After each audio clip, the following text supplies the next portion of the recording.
You want to listen to a podcast? By who? Georgia GOP Congressman Doug Collins. How is it? The greatest thing I have ever heard in my whole life. I could not believe my ears. In this house, wherever the rules are disregarded, chaos and mob rule. It has been said today, where is bravery? I'll tell you where bravery is found and courage is found. It's found in this minority who has lived through the last year of nothing but rules being broken, people being put down, questions not being answered. And this majority say, be damned with anything else. We're going to impeach and do whatever we want to do. Why? Because we won an election. I guarantee you, one day you'll be back in the minority and it ain't going to be that fun. Hey everybody, welcome to the podcast. I'm glad you're here on this Friday morning. Look, we're getting ready to have a great episode. We got James and Chip alongside. We're going to do Friday's Finest, but I would be remiss if I did not start off this podcast today saying that, you know, my heart is heavy. About 20 miles from my house yesterday was the shooting at the Appalachia High School in Winder, Georgia, Barra County. Look, I have no idea what possessed the evil that would have possessed a 14-year-old to take a gun to school and begin to kill people. I have no idea why evil would have persisted, that if he threatened to do this last year and was investigated for this, how that information, you know, may or may not have transferred over. But right now, the most important thing out there is, and for all of you who want to, you know, talk about guns and gun violence and everything, you have to address the heart and the mind of a 14-year-old who undoubtedly was possessed with evil to think that they could just take the life of other people randomly in a school. How we've gotten to this point, how our society has sort of gotten comfortable with violence. And I can remember growing up in my own, you know, times that this was something that would have been so unreal. Unfortunately, we're dealing with it now. And we've got to come to grips with the fact that mental health issues, the issues of family, the issues of threats have to be taken seriously. And for those families who've lost loved ones, my heart, I wish I could take the whole community into my arms and love them and make it go away, but that's just not possible. And for the law enforcement officers, for the first responders who had to respond, for the kids who were not directly in line with what actually happened, but now have to live with that for the rest of their life. You know, it's just one of those things that sickness is sickness, and we need to call it what it is. And my prayer is that during this campaign season, in which there'll be a lot of pressure on both sides to try and maybe discuss this or do something, my only hope would be is just let this community heal. Go on with your campaigns, but let this community heal as they need to, and keep them in your prayers as you go forward. So, folks, again, we start off with a little bit of somber note here on the Friday edition of the Doug Collins podcast, our Friday's Finest. But I just want you to know, you keep them up in your prayers. They're going to heal. It's a strong community. It's a tight knit community that is growing outside of Atlanta, and you know, as you go forward today, just maybe, you know, hold somebody a little closer, you know, tell the folks that you love them one more time before they leave. You know, you never know when that last opportunity might be, that last time to say goodbye, that last time to take a ride, that last time to take a walk, that last time just to hold the person that you care about, because this world, tomorrow's not given to us. So remember that. And in these times like this, let it draw you closer to those around you. And now we'll be back in just a minute. You might have heard Mike Lindell and MyPillow no longer have the support of the box stores or the shopping channels as the way they used to. They've been part of the cancel culture, so they want to pass the savings directly on to you by having a $25 extravaganza. When Mike started MyPillow, it was just one product company. With the help of his dedicated employees, they now have hundreds of products. Some of you may not even know about that. So to get the word out, I want to invite my listeners to check out the $25 extravaganza. 2-pack multi-pillow use My Pillows are just $25. My Pillow sandals, $25. There's 6-pack of towel sets, $25. Brand new 4-pack dish towels, you guessed it, just $25. And for the first time ever, the My Pillows with all new Giza fabric, just $25. All orders over $75 will see free shipping too. This amazing offer won't last long, so go to mypillow.com and use the promo code Collins, that's COLLINS, or call 800-986-3994 today. That's promo code Collins. Hey, inflation's at a 40-year high. The stock market looks more uncertain than ever. The new central bank digital currency is on its way and could be the government's ultimate surveillance tool against Americans. It looks like the government is playing games with your savings and retirement. So what are you going to do to help protect yourself? Did you know that you can have physical gold and silver into your IRA or 401k with zero tax or penalties? Millions of Americans are doing this right now for protection, and you should think about it too. The company I trust and recommend is Preserve Gold. They will go all over your options and make sure the process of acquiring precious metals is simple and easy. So if you're looking to help protect your retirement with a trustworthy company, request your free investment guide from the experts at Preserve Gold. Preserve Gold is accredited by the Better Business Bureau, and they have hundreds of 5-star reviews, so you know that you're in good hands. Just text Collins, Collins, to 50505. And an exclusive offer for my listeners, they'll get up to $15,000 in free gold and silver with a qualifying purchase on a retirement account rollover. So don't wait. Text Collins to 50505 today and get your free gold and silver investment guide and take the first step. Again, text Collins to 50505 to get your free guide from the good people at Preserve Gold.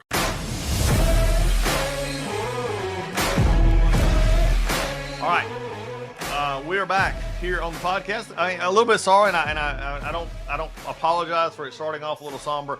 Chip and I are from Georgia. This is something really for me is 20 miles from my house where this happened yesterday. And Tim, we have a lot of good friends who are in that area and who have served in our state house. And I know Chip's ran some campaigns.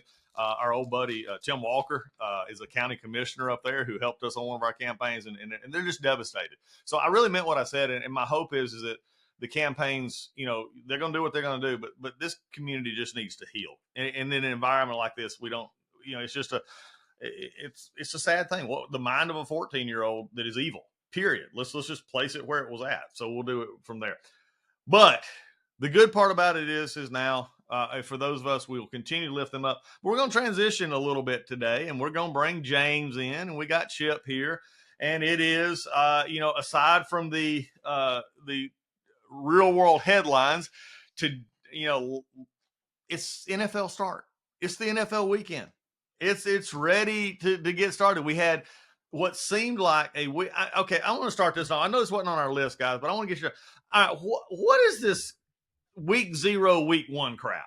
Okay, it's either week 1 or it's not. I mean, we've had this in the college football, because we didn't change the AP numbers for 2 weeks. I'm pretty sure they use that to make money, Doug. I think the word is money they're looking for. But still call it week 1. How does that take away? I mean, look, Florida State got their whipping on Monday night, still ranked number 10. They're the only team I've ever known in life that were ranked 10th 2 weeks in a row and got their butts kicked. Florida, the things you guys sent me this week had me rolling. What did they say? What was the one I let? He could overthrow the Fidel Castro and the Cuban government. I was literally in tears, laughing so hard. Yeah, and it goes to show, I don't get separate of any discussion, Doug, that you wanted to have on week 0, the transfer portal.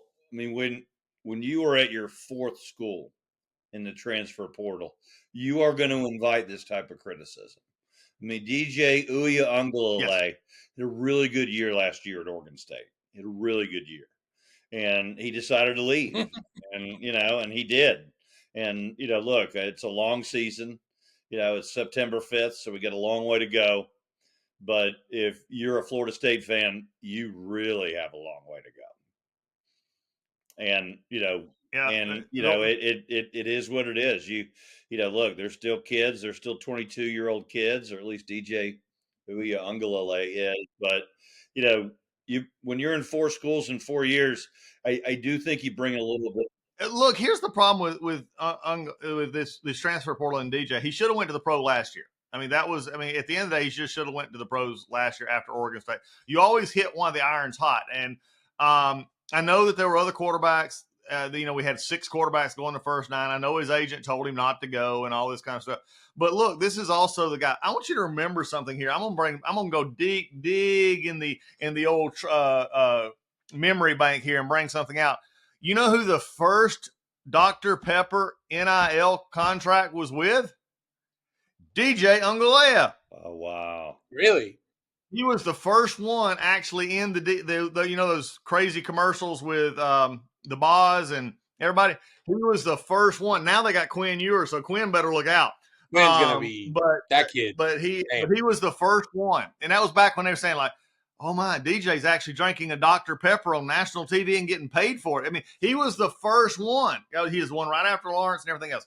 Look, we can spend a lot of days on, a lot of time on the college football ranks. The Dogs look fine. The Dogs had a typical first half. Then the Dogs played well against Clemson. Clemson showed their vulnerabilities. It's amazing to me. Here's the funny one for those of us, down here, James, in the South. Chip, I will come back to you like you're cleared up now. Isn't it just a twinge of just hilarity that Georgia Tech is 2-0 and the two teams that are suing the ACC to get out of the ACC are 0-3. Yeah, great. Yeah, they want out of the ACC because they feel like they were left behind. Well, guess what? Everybody that came in is leaving you behind right now in your own conference. Yeah. And so, yeah, there is a little bit of poetic justice in that. And, look, I feel bad for the Florida State team last year. I agreed with the decision to leave them out of the playoffs because of the horrific injury to Jordan Travis. But my word, the whining that went on after that lasted all season. And you know what? They forgot to get ready to play this year because they're still living. They're still kind of butthurt about what happened last year. It's not been a good transition for the Florida State Seminoles. Oh yeah, they have enough a wooden oak cast down in Tallahassee right now to serve the American population a glass of wine for the next 2 years. I mean, well, that it has been yes, bad. they do. And you talked about Georgia Tech being 2-0. That win in Dublin against Florida State doesn't look so impressive now. Right? I mean, it doesn't. It doesn't. But I will have to say this, and this hurts my heart a little bit to say this, James. And you remember, James, and we're gonna get into NFL football because that's James' heart and soul and stuff. But college football is Chip and I sort of bread and butter. But it hurts my soul to say this. But Brent Key's I'm warming to Brent Key as a good coach at Tech. Now he's not Kirby and he's not, but. I mean, he's gotten a fire back in those Tech players. We'll just see how it goes along this year. Don't be surprised if it's one of those things where he has a decent season and next year he's on a bigger school. Just one of those situations, it feels like. Yeah. But remember also he graduated from Tech. Oh, okay. Well, that's a different situation. The two big schools Chip, I wish I could say it was the two big schools in Georgia now, but there's not. I mean, you got Georgia, Georgia Tech, Georgia Southern, Georgia State, Kennesaw State, all with, Division I, 1A football club programs.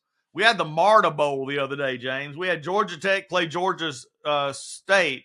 They're not even 2 miles apart. And Georgia State, I didn't see the score, but I'm assuming Georgia State got there behind San Antonio. Yeah. Tech won, but State's not a bad school. Okay. And Southern was playing Boise State. Georgia Southern played Boise State in the opener, and for a while it was pretty close. That's great. But it was amazing. Go ahead, Chip. Well, it's pretty close at the end. It wasn't close at the beginning. Georgia State ended up coming back at the end and making that a game. I think it was 53-45 was the final score. Oh, yeah. And when I first Boise State boys in Statesboro, Georgia. Yeah. So, Boise brought their offense. They didn't bring their defense, but they certainly brought their offense. But I think Georgia Southern was down 28-10 in that game and came back and got it within one score. But it just didn't work out. But yeah, man, look, it's great. It's back. It's hard to fathom as an Auburn fan. I feel like 8 wins is realistic this year, and it's probably been 4 years since I've been able to say that. And also too, let's celebrate before we transition to the NFL because it is week 1 in the NFL, and that's indisputable. Let's just take a moment and celebrate the college football community to celebrate the fact that Nick Saban is in the booth at ESPN and he's no longer on the sidelines in Tuscaloosa. oh my God. And is killing it in the booth at ESPN. Yeah, he's really, really interesting in the booth. I love the video of Snap Your Fingers by Lil Jon is playing, and it's McAfee having a blast and Saban. Yeah. And I, you guys know I listen to sports radio like a loser all day. And I'm listening on the radio, and I must have heard, because I'm in and out of my car, but it's always on. So I must have heard 3 different hosts in like a span of like 2 or 3 days. Oh, yeah. Every single one of them was like, Nick Saban is going to have a horrible time. He's going to realize he wants to go back to coaching football. Now that he's sitting next to McAfee, and I was like, guys, do you think he hasn't dealt with he's an NFL, he was a college coach. All he dealt with was McAfee's. Everybody who's in their 19, 20, 18, 22, they're all McAfees. They're all idiots. They're just like us. He had Lane Kiffin on his Come coaching on, staff. man. Lane Kiffin makes Pat McAfee look like a tame What toddler. are we talking about? Okay? They're friends. They're literally friends. He literally has joined. He's joined the show every. I mean, if you get McAfee's a special person because he gets Belichick and Hammond, and we don't need to get into this again. But I just like the idea that people are like he's going to go back to coaching. Yes, of course he's going to have that bug. What are you, dumb? But he's not going anywhere. You know how much money he's getting paid to not do that right now? To see his wife and his kids? I mean, like his comments were amazing, and one that broke. I mean, I think I sent this to y'all, and y'all probably saw it. I mean, he was talking. They were talking about NIL money, and he just brutal. He said $20 million. It depends on who you pay. Otherwise, you're just shit out of luck. You got to pay the right players. Got to play the right players, and he got. Before we transition off of because the college season in this second week, whatever now. It's got some decent games. The Texas-Michigan game will be fine. I would love to see Michigan, as much as I do not like Michigan.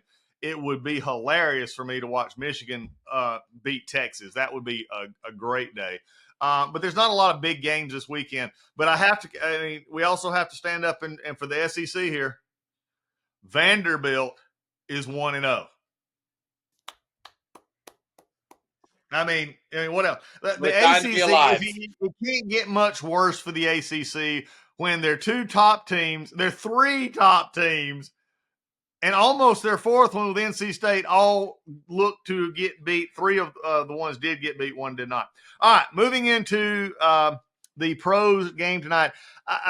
I'm really glad that the NFL has started doing a similar to NASCAR.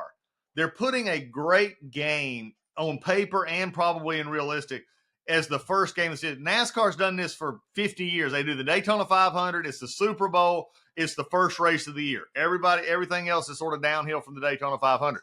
And starting it off on Thursday night, then Friday night, and then into the weekend and skipping Saturday.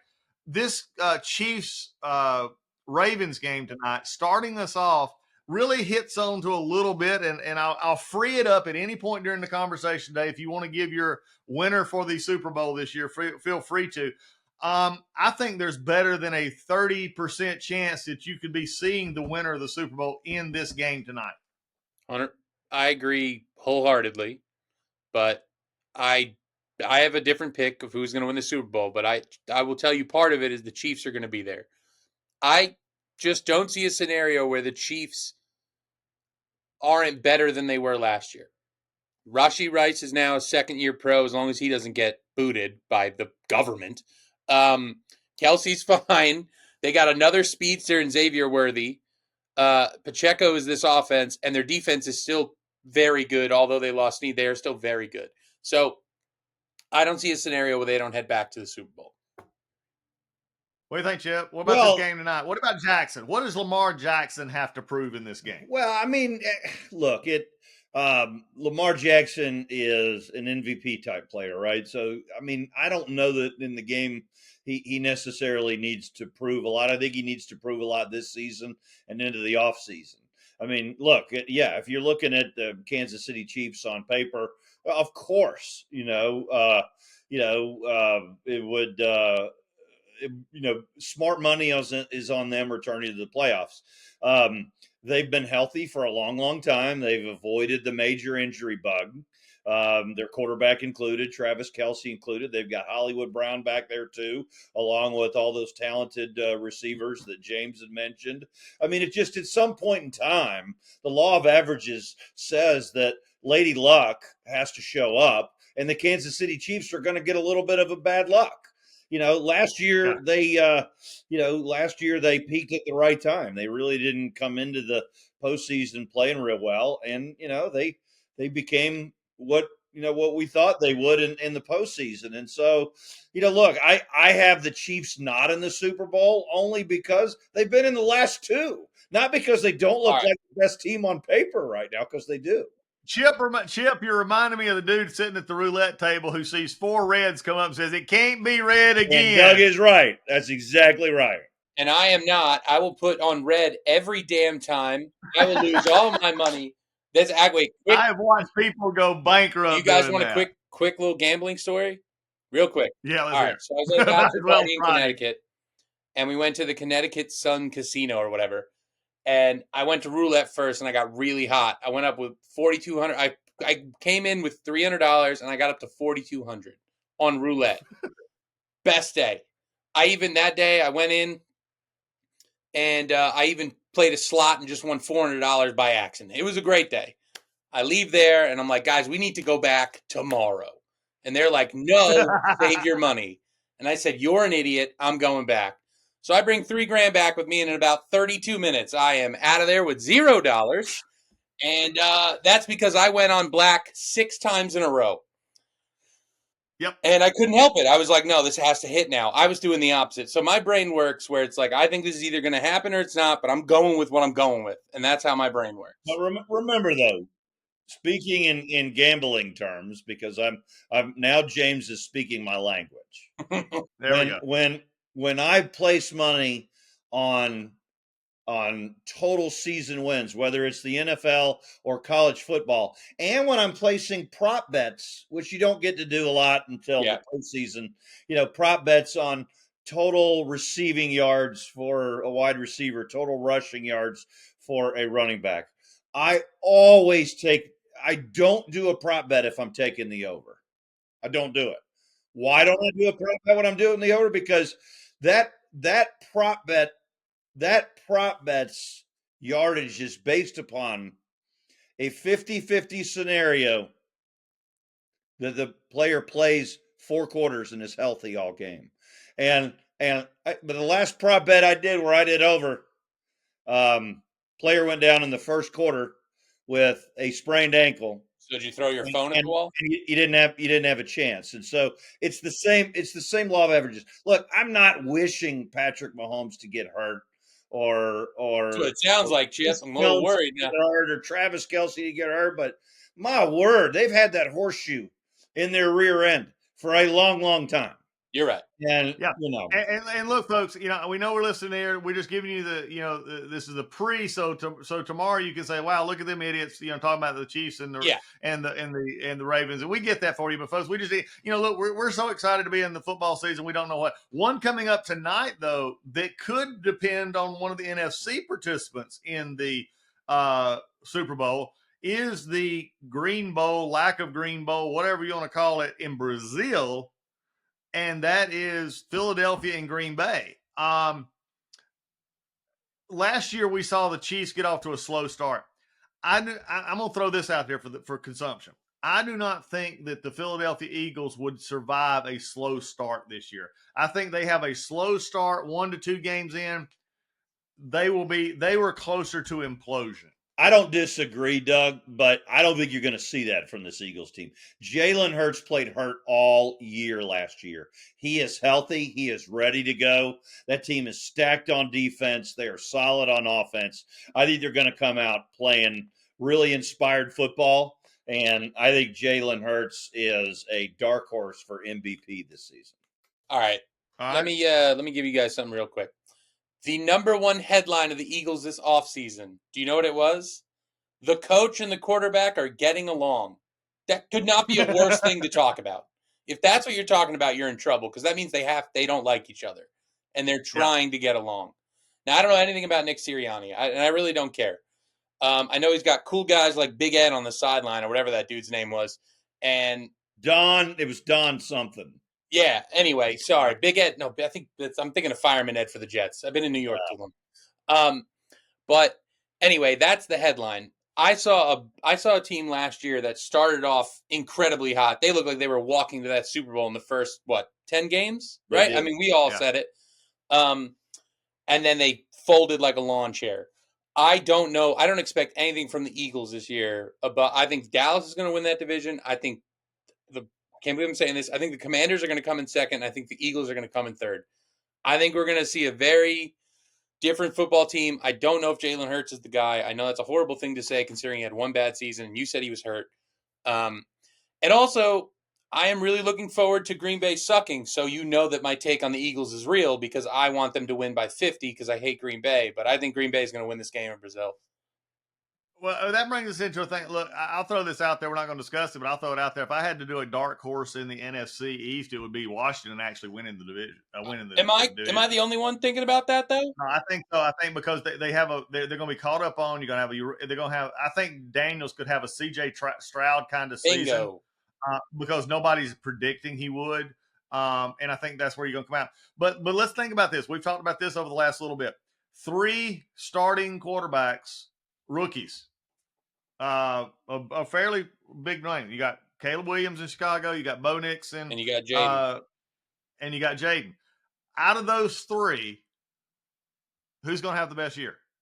You know my answer, Doug, and I don't need to say it out loud. It's Caleb. And I think Jaden Daniels is going to have a great season, and Caleb's going to have a better one. Chip? I mean, I think all 3 of them are going to exceed expectations. They're all going to look like rookies. So Bo Nix just has to throw a touchdown, and he gets to exceed expectations? No. Bo Nix will be the offensive rookie of the year. Chip, I'm letting you know right now. I'm not backing out of that statement, but I'm saying he's walking into what I think is the best situation for him. Who's his number 1 wide receiver?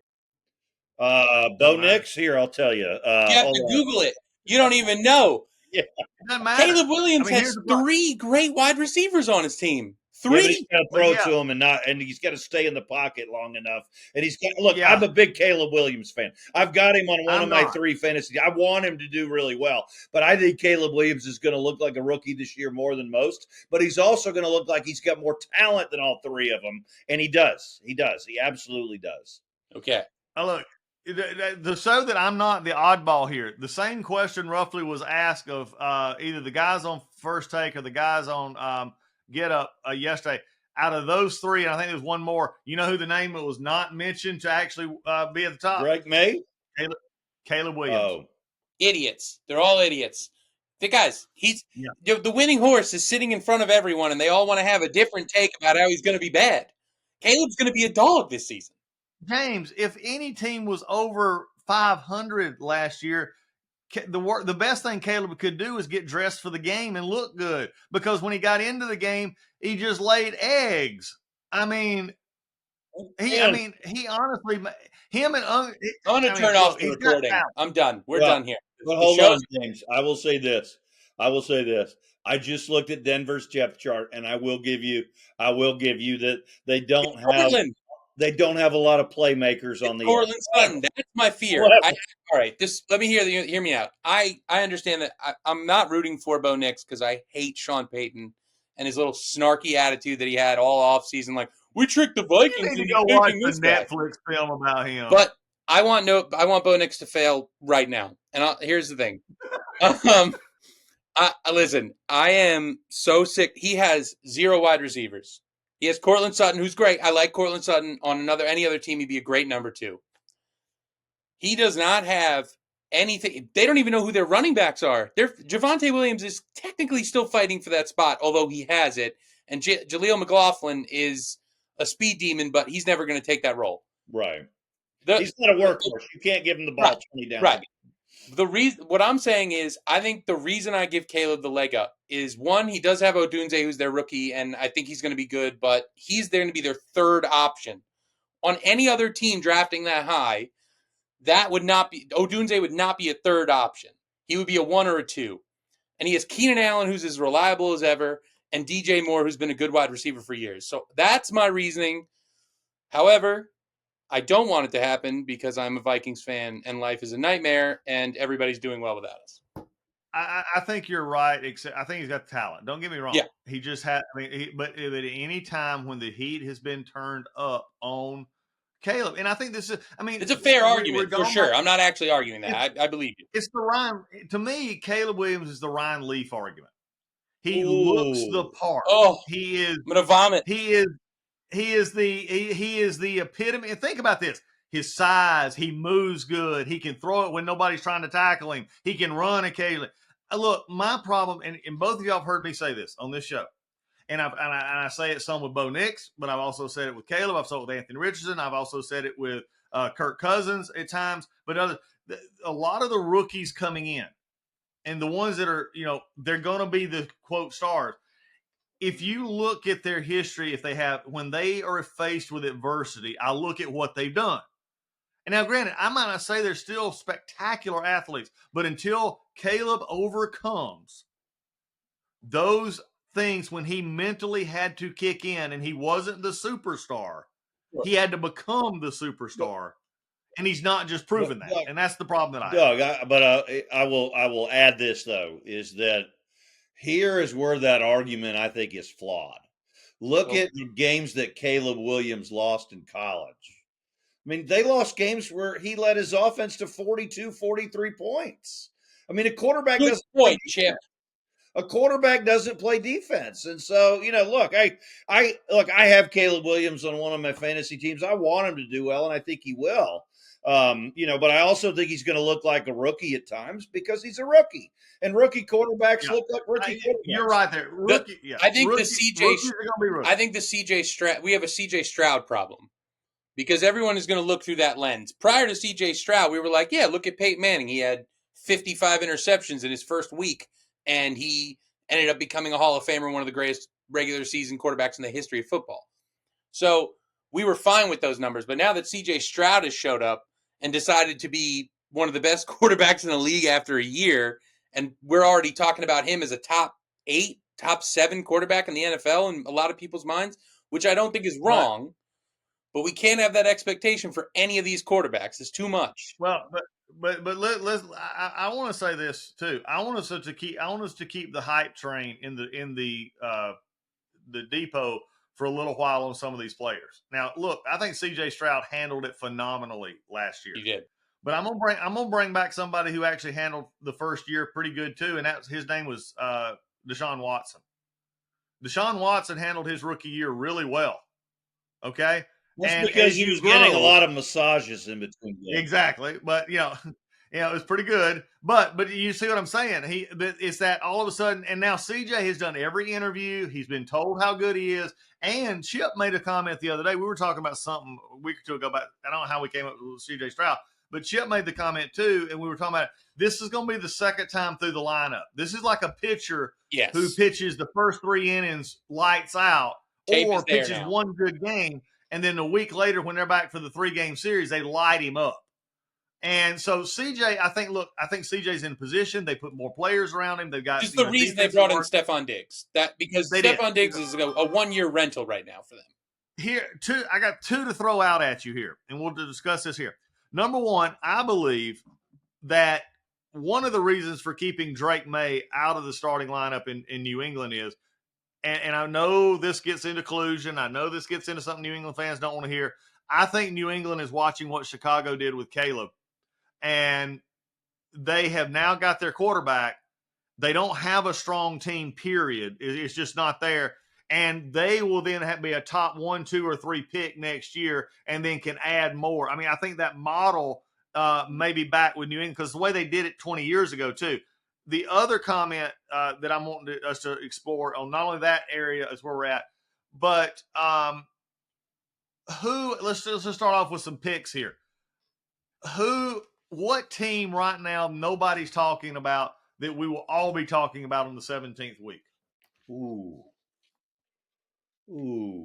That nobody's talking about. That nobody's really just off the radar right now. Seahawks. Hear me out. Seahawks. All right. Seahawks I can see that. That they now have a high-flying, how do I describe it, offense with their new head coach, right? And DK Metcalf's amazing. I think Jackson Smith and Jigba had a weird year. I think he's going to be fine. But Geno was also battling injuries. I know he's not the best quarterback in the world. I know he may have been a one-hit wonder. But if he plays like he did 2 years ago, watch them. They could be sneaky wild card team in the playoffs.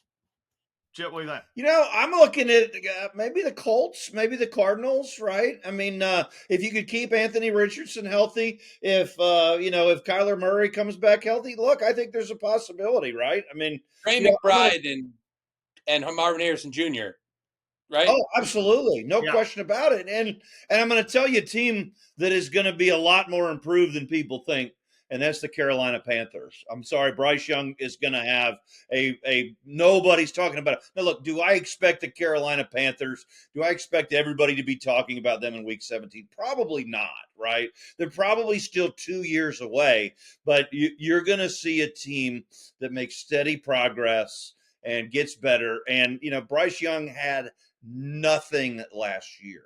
And and all of the all of the scouts had him and CJ Stroud right with each other for 1 and 2 in the draft. And unfortunately for Bryce Young, Carolina thought he was the guy. Had Carolina picked CJ Stroud, we wouldn't be talking about CJ Stroud. No, we would not. Around him.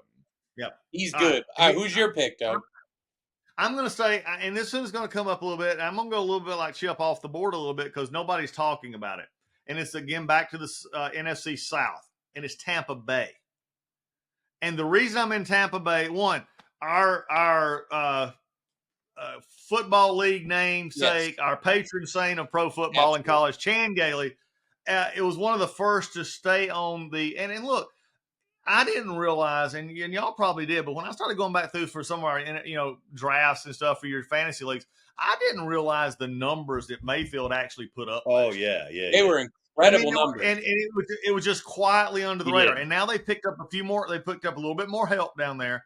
So I just think, look, I think the NFC South is weak in overall. I think the Falcons. You think the Falcons will be worse than the Tampa Bay? No, I think here's the deal. If Cousins, I'm going to give him as a regular season quarterback. If Cousins can just simply distribute the ball, the defense for the Falcons, I think, is okay. I'm actually going to see him Sunday. You have a defensive head coach, so it's a good thing. And we got a new head coach. I mean, so look, I'll put the Falcons as a slight favorite in the South, okay, just because of some stability. And because we don't know how quickly the Panthers will come back. I agree with Chip. I think they're going to come back on that. But Tampa Bay and New Orleans is right now a crap. I was going to say, we can all agree that New Orleans is hot garbage and everything about them is terrible. Yeah, I think they got it. But Tampa Bay has put in some, again, they kept a good setup. They brought in a few more offensive and a little more defensive help. I just think that they could be one that could be off the table that nobody's looking at. I think you're right. I think the only fear people have is that Canales is now with Carolina, right? So he was the one who gave that offense the light. But if they find a way to keep that in line for Baker, then I think Tampa and Atlanta will be fighting for that number one spot for sure. Right. The number, okay, let's flip the question. Week 17, the team we're talking about now that nobody's going to be talking about except 17, except, oh my God, what happened? Eagles. What about I think it's the Buffalo Bills.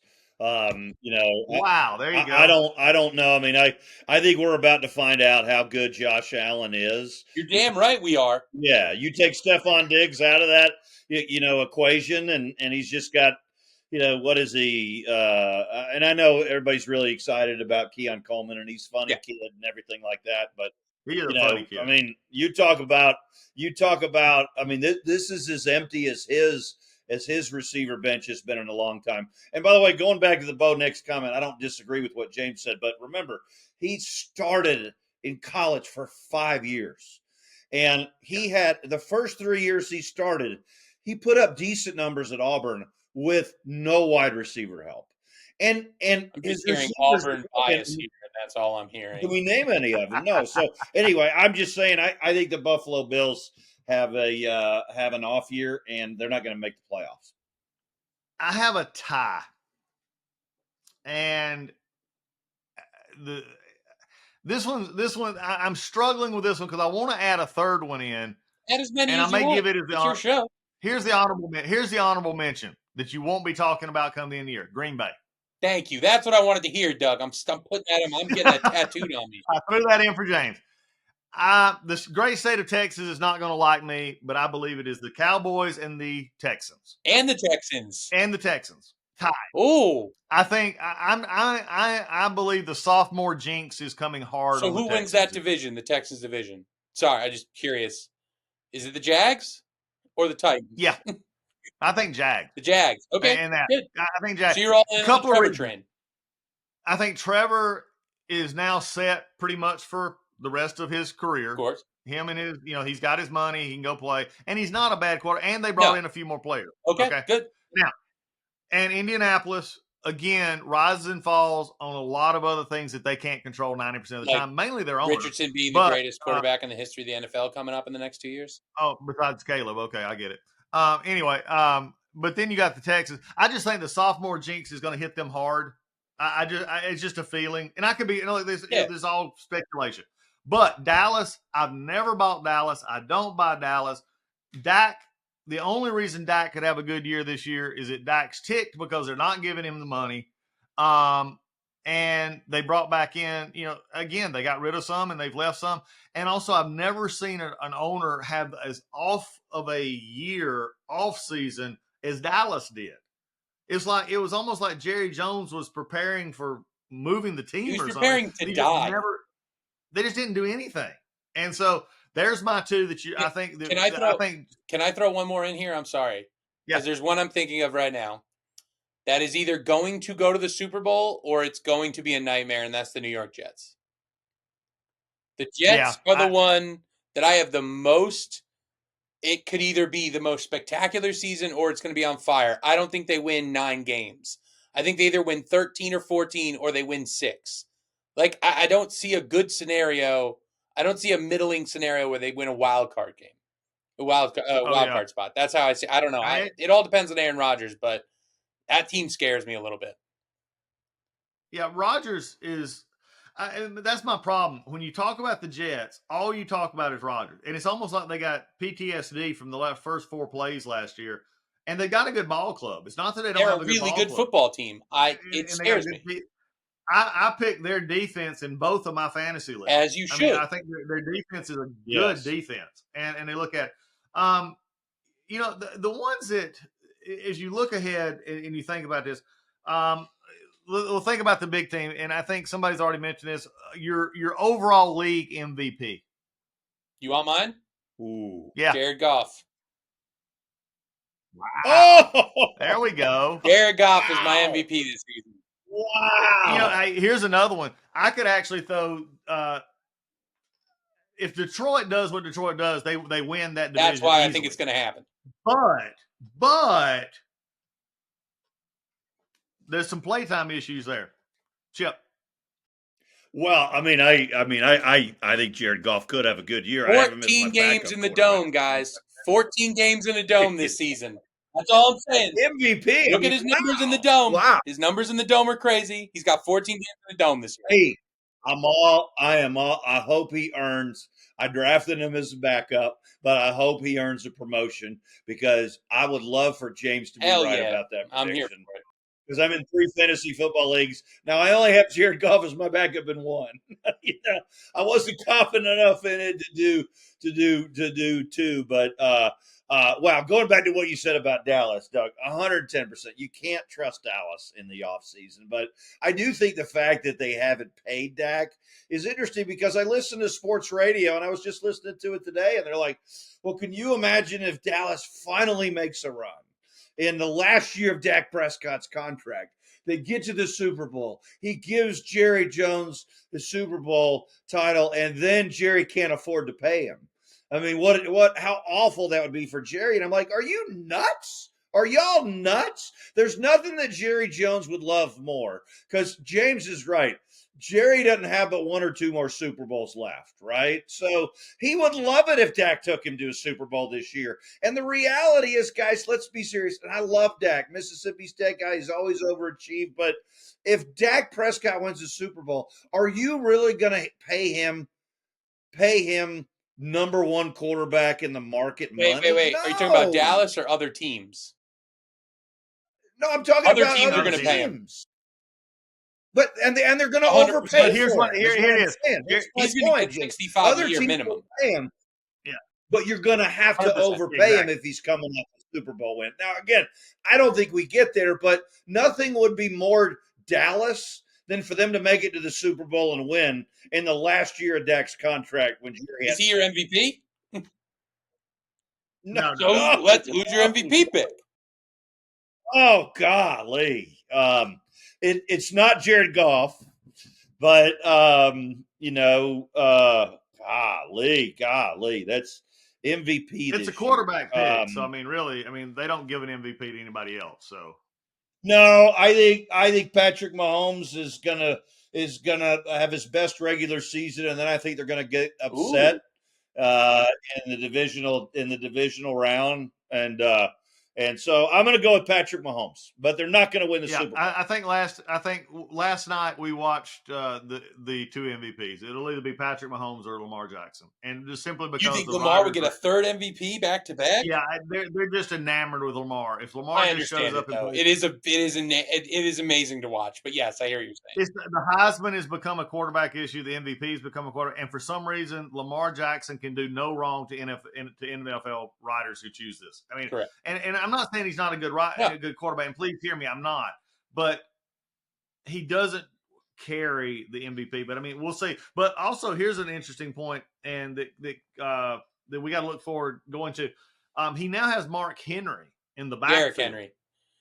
Mark Henry would be coming up the middle and scaring the hell out of everyone from the WWE. Yeah, we'll go to WWE on that one. Derrick Henry. But Derrick Henry, and which means that, and could he earn the MVP by actually learning how to hand the ball off? That's going to be an interesting issue. Derrick Henry might have 20 touchdowns this season. I think we're at that point now where the way they run the ball, there's a chance Derrick Henry has 20 touchdowns. Somebody this morning is going to make money because I think the prop bet on Derrick Henry scoring a touchdown is 0.5. So if he scores one, you win.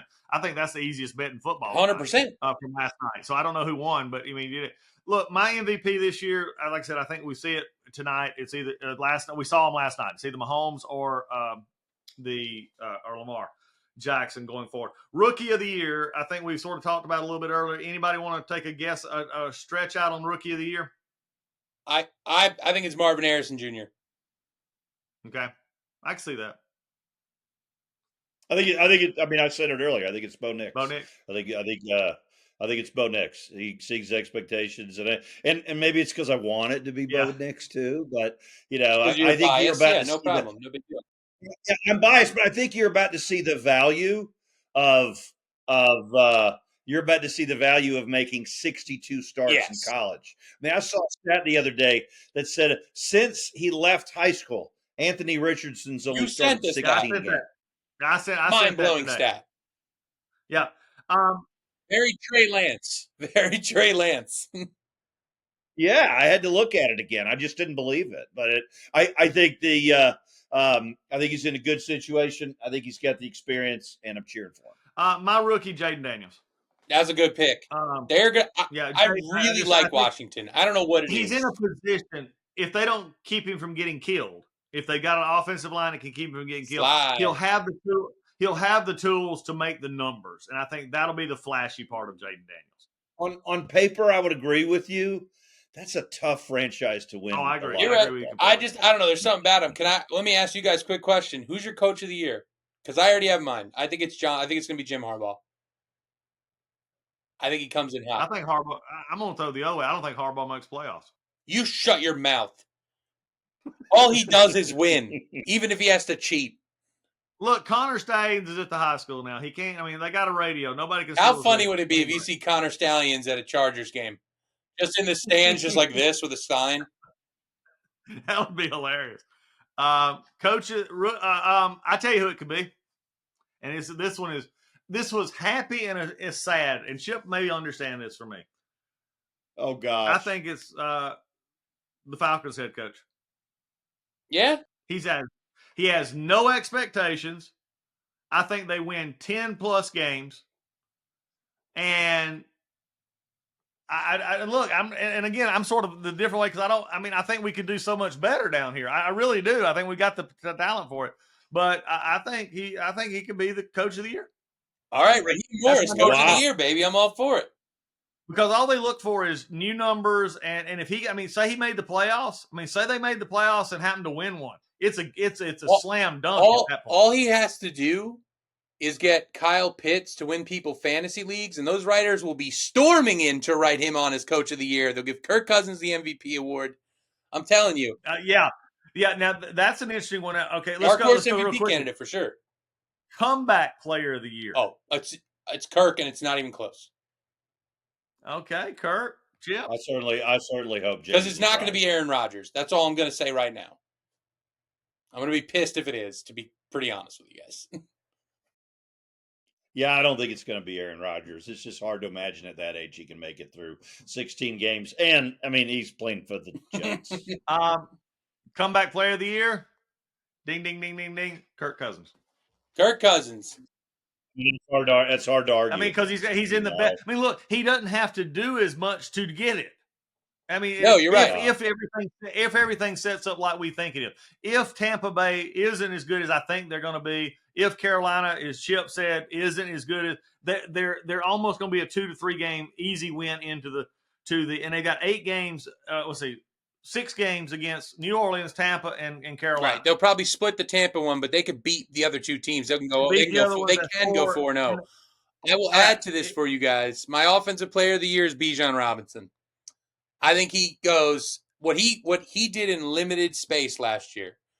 The highlight videos, please inject into my veins the above the sky view replays of Bijan Robinson spinning off, dude. I think he's going to have a bananas season.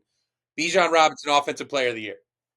Anybody on fantasy league teams right now that took any running back or tight end or wide receiver for the Falcons, they took a running back wide receiver for the Chicago Bears. They took a running back wide receiver for Denver.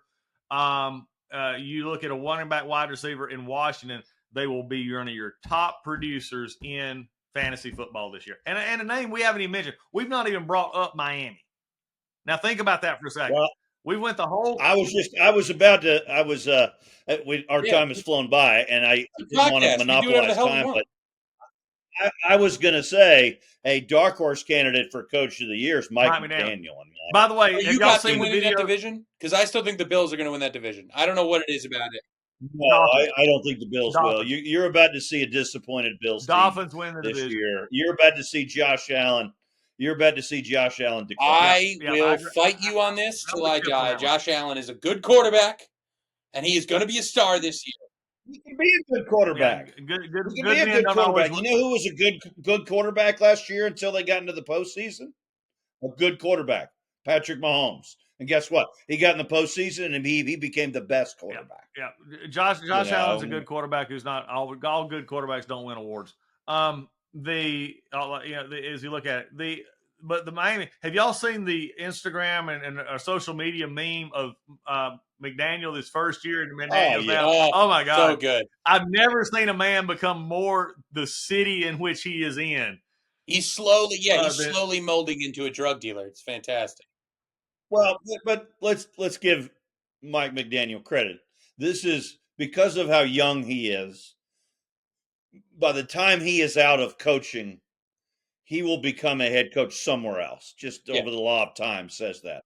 And wherever he's a head coach, 2 years into it, he's the type of guy that can transform. If you see him in the Steel City, he's going to be wearing like a hood, and he's going to have a steel brew in his hand. Like he's going to be the face of this. So, do we have them winning the division though? Do you guys have them winning Miami winning the division? I do. I have Miami winning the division. Okay. Oh yeah, I do. They could easily. I think Tyreek and Jalen Waddle are about to have very stupid, insane seasons. Do not count Jalen Waddle out this year. Seriously, he's going to be scared. I think until they can, I do say this though, as good as I think they are, I do not see them in the Super Bowl. In fact, don't even see them in the AFC Championship game because I don't think they can play after the division game in a cold weather city. That's the problem. They got to win. They got to win win the conference to get to the Super Bowl. And Tua's got to stay in a mode of actually winning games, and I think that's going to be another issue. All right, here's a funny one as we're getting ready to start wrapping up on Sunday, and I'm going to be there for. I get to be there for this. I hadn't been live at a Falcons game in 5 years, 6 years. Oh wow! I just don't go to really. It was Sunday in live church, live everything. I just don't typically go to a lot of Falcons games, but we go in this Sunday. Pittsburgh and Falcons. Which quarter does Justin Fields take over for? You got my notes. Okay. Yeah. I asked this question to you guys because I really think it's a wrap for I think Justin Fields is in by game 3. Because Mike Tomlin is not a patient man. Okay, you're giving him Doug, games. I'm gonna say halftime. Yeah, All right, halftime. that's Third quarter, that's baby. not impatient. That's irrational. But It is. I'm kidding. but It's a yes, little too I think it's not unreasonable to see him replaced real early, guys. I think Russell Wilson's like full on finished. Okay, well, can we? Granted, Russell Wilson has a Super Bowl.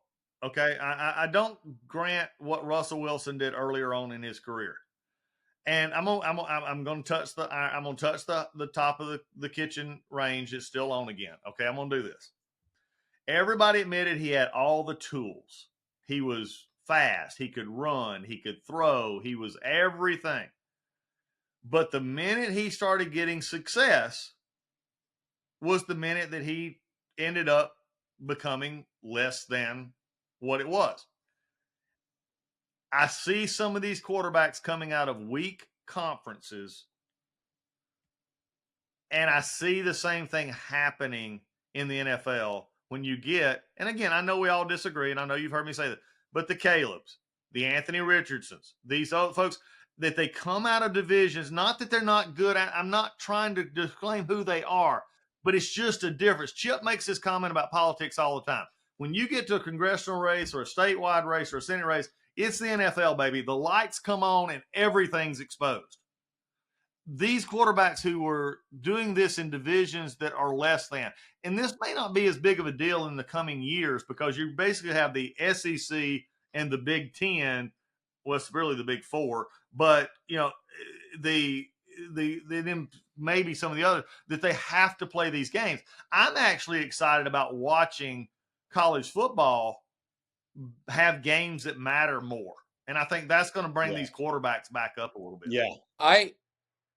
All right, so as far as the Russell Wilson situation is, I think the Russell Wilson problem is not, besides the fact that he is, quite frankly, a weirdo to everybody who's ever met him. Like, you hear about, like, it's rare how open teammates are about how much he wasn't really a part of the team, right? Like, you hear Marshawn talking. Now, Marshawn Lynch is allowed to say whatever he wants because he's the funniest human being who's ever lived. But he talks about, like, I don't mess with him. Sherman felt the same way. A lot of the dudes on Legion of Boom felt the same way. You don't really hear his receivers talk about him, good or bad. Right. Russell Wilson had a great stretch, and I mean a great stretch. When you watch some of the plays he made coming out of the backfield, literally would roll right and just throw a dart to Lockett or whoever was, Baldwin at the time. So it was weird. He did win a Super Bowl. If he hands off the ball to Marshawn Lynch, he's 2 Super Bowls. He's a walk into the Hall of Fame. Now it's a debate. As far as that being the same story for other guys, I think Caleb Williams in this situation is in a very tough division, so I'll say it'll be a little different. But we just need to see you see guys without crazy talent around them, and you see what kind of player they are. I think Chip's kind of alluded to it that we might see that with Josh Allen this year. With the other young guys, Richardson's, I think, a very interesting situation because they're talking about him not even being able to throw the ball in practice, and it just broke my heart because I'm like rooting for him. But yeah, I think you're right. With the way that college was set up going into football, some of these guys, the lights are going to come on. We're going to find out. But this weekend is when we find out, right? Yeah. Hey, Chip, could James just have been describing Russell Wilson, his boy Bo Callahan from his favorite movie, Draft Day? Yeah, he could have. Y'all want me to get upset about the worst movie of all time again? You want to go down this road? You want to do this? Costner, baby, Draft Day. That's the dumbest movie that has ever been made next to Rocky, and I stand by that. Okay, it's taking a weird step here, though. Name me another actor that's played more sports-related movies Not possible. And done good at them. Adam Sandler. I'm just kidding. I can only think of 2. Okay, we're going to that ESPN show where they mute you for a minute. You just got muted. Okay, it's called Take a Lap. Okay, Adam Sandler, Happy Gilmore. Give me a freaking break. Will Ferrell. Okay, but think about it. You're Costner right. was in, Costner, Field of Dreams. Costner was in Tin Cup. A perfect. What was the basketball? Perfect. Go ahead. What'd you say? Tin Cup is the Bull Durham. Tin Cup. You had Tin Cup. You also had For the Love of the Game, which, by the way, best baseball movie. Best baseball movie for the love of the game. No, it's Bull Durham and The Natural over that any day of the week. I know. For the pure, come on, Chip. You're not even kidding. For the love of the game, Who is it, Costner. Chip? Who do you agree with? The host of the show or me? Paper, scissors, rock. Eeny, meeny, Well, at miny, least moe. we're not saying Field of Dreams. So Field of Dreams is a banger, though. But that one always makes me cry because it's like, oh, that's my dad. And I'm like, great. Now I'm thinking about the love of the game is for me, though. For the love of the game is one. Now, I get you Field of Dreams, but for the love of the game, him pitching that game, and you know who makes the movie is Costner. I mean, does a great job, and the gal does. But the one who makes the movie is Riley, who's the catcher. Yes. He does such a great job in that movie. So Chip agreed with me. Real quick, not to, I digress a little bit to go back to Russell Wilson. Yeah. I wanted to make sure that I thought he came into the league in 2014. So I looked it up. He actually came into the league in 2012. Yeah. And he was a third round draft pick. There were 5 quarterbacks drafted ahead of them. 5 quarterbacks. Can you guys name any of them? Andrew Luck. Andrew Luck. Robert Griffin III. Robert Kirk Griffin Cousins III. before him or no? Okay. No. Ryan Tannehill to Blake the Bortles? Dolphins. The 8th pick. No, Bortles was a couple years before then. This last one's going to be a hard one to get. No, there's 2. Josh the last Freeman. 2 are going to be hard to get. Josh Rosen. No, it was the Browns picked in the first round Whedon? that year. Brandon Whedon? Brandon, the man himself who got stuck under the United States. Brandon Whedon. Guys, I'm going to see if we can roll the clip of him getting caught under the flag. It is the greatest clip in American history. And there was one more quarterback that year who we can't forget. Who got?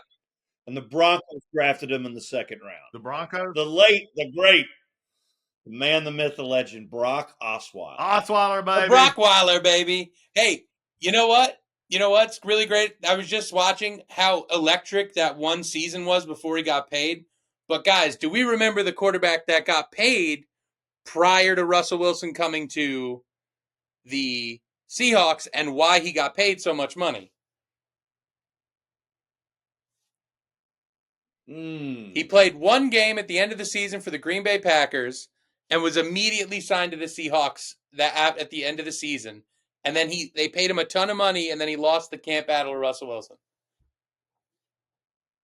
You got me on that one. Gosh. Matt Flynn, boys. It's on the Matt Flynn saga. They paid him, I think they gave him, 3 years or some crazy number? Yeah. And then he lost the camp battle to Russell. He had a good game. I mean, yeah. It goes to show you what a premium they put on that position. They saw him play one game, gave him money immediately.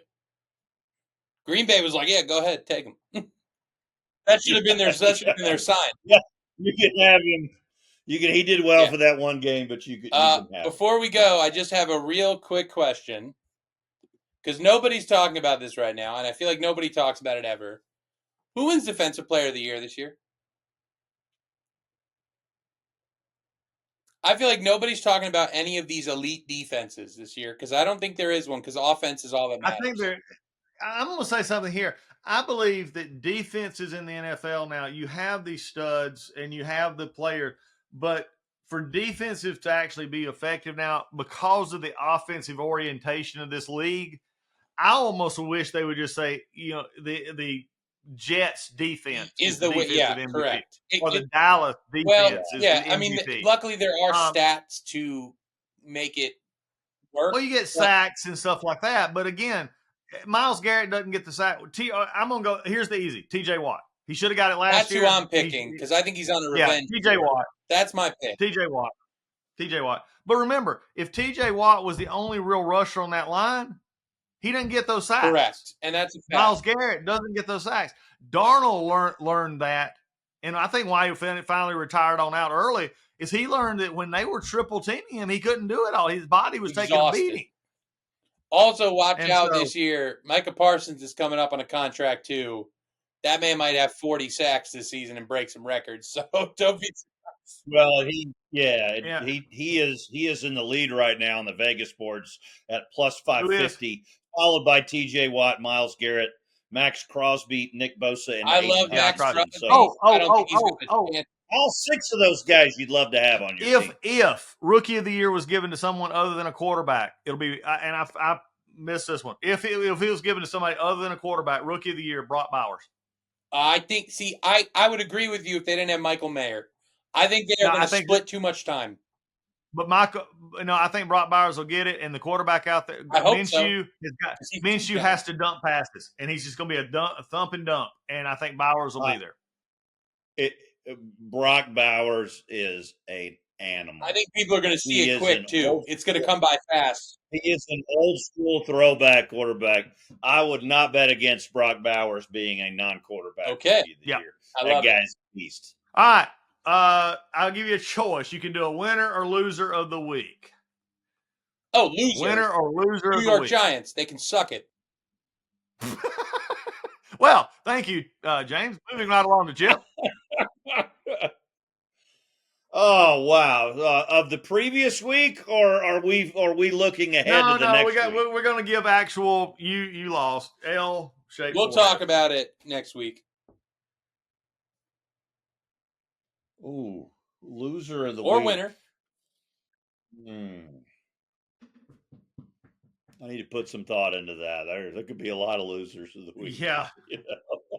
Well, put it this way: the loser of the week in week 1 is always all 3 of my fantasy football. There we go. All right. Now I have my loser of the week, but if you tell me it didn't happen Monday night, then I'm gonna change my loser of the week. But I didn't catch the game to start with.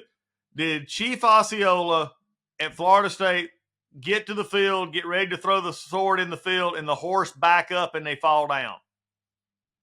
That's cruel. I think I actually saw this online, but if it didn't happen, that would be my first loser of the week. But my next loser of the week, Virginia Tech. Rolling into bad Vanderbilt and getting beat. That was tough. Yeah, that's bad. That was that's a tough L right there, baby. But I tell you, look, I know we run out of time, but I'm gonna throw out some kudos. Elon. I mean, there were some schools last week that nobody had heard of that, Air Force played, I think it was Merrimack or Kennebec, something like that. I had to look up the school. It's up in Boston. And they actually didn't play bad. You had Elon, who played this past week, didn't look all that bad.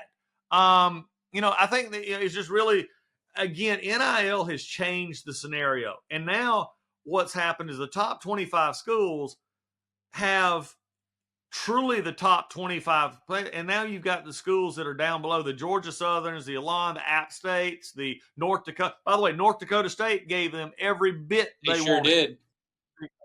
I was not surprised by that. They're good football team.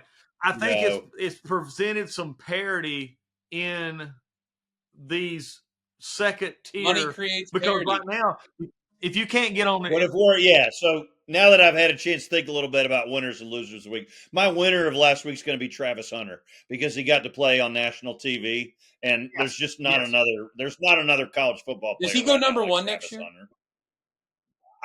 He's the best player in the draft, whether or not he goes number one. Well, Chip, I'm glad you brought that up because I'm also going to bring up one, and this is going to hurt because for the same issue, different reason.